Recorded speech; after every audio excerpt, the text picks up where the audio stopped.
Hi, I'm Andy Whitrock.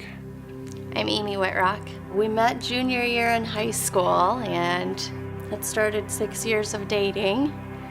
Then after that, June 26th of 2010 comes around and we got married. We're in love with each other, in love with the Lord, and then we experienced something we thought we'd never experience. So it was kind of a slow phase, I would say, where, when you go into marriage, things are just great, and after a while, we weren't doing the right things. I started to think of, he could be so much better if he did this.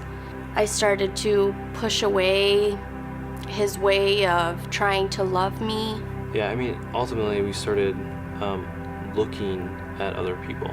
And again, comparing our spouses to these other people and saying, you're not doing this and you're not doing this, or you're not filling my love tank in this way.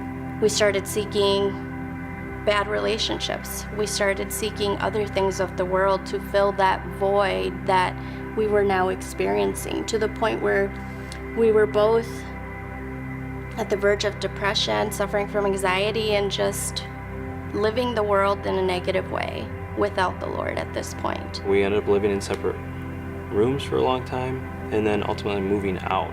We had divorce papers drafted out and almost ready to go, and I made this promise to God, and I promised specifically that I was going to try to reconquer my marriage and that I was going to try until I bled.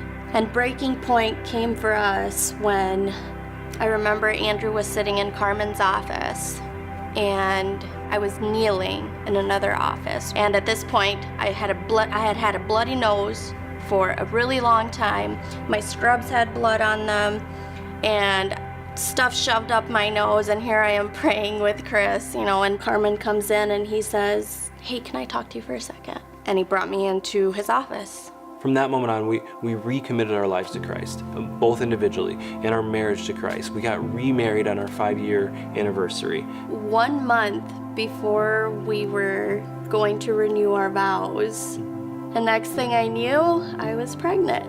And we didn't know how to feel at that point because now there was going to be a kid in our life. We named her Lucy, which means bringer of light.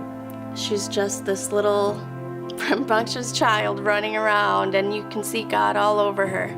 She's the aftermath of, bringer of light. After God working in our marriage, she's the fruits of that love.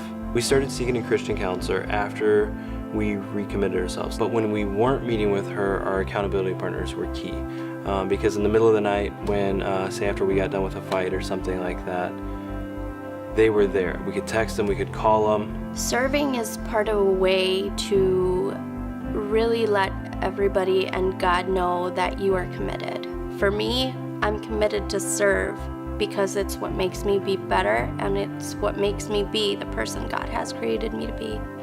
We started having more than 1-2 couples come to us and ask us, hey, is it okay if you guys share a little bit of your story with us? We didn't even know where to start. Where do we even begin? We're nobody. But we started to get multiple couples that wanted to sit and talk to us, and that's when we were like, we need to start a life group, a marriage-focused life group that is going to help build others up, that is going to allow a moment for us to be raw and vulnerable with each other, and ultimately help each other grow with one purpose of seeking the Lord and getting closer to Him and being in love with the Lord and growing our marriages. Completely being devoted to each other and to Christ, it changed everything.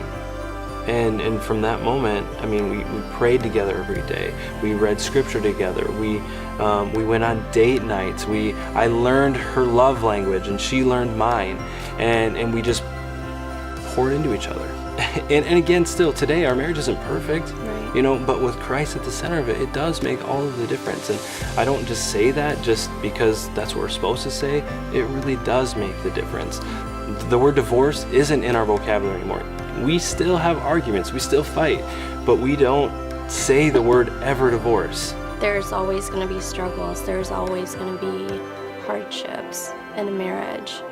But it's learning how to drive through them with God being at the center. If God isn't there, it's not going to be a happy road.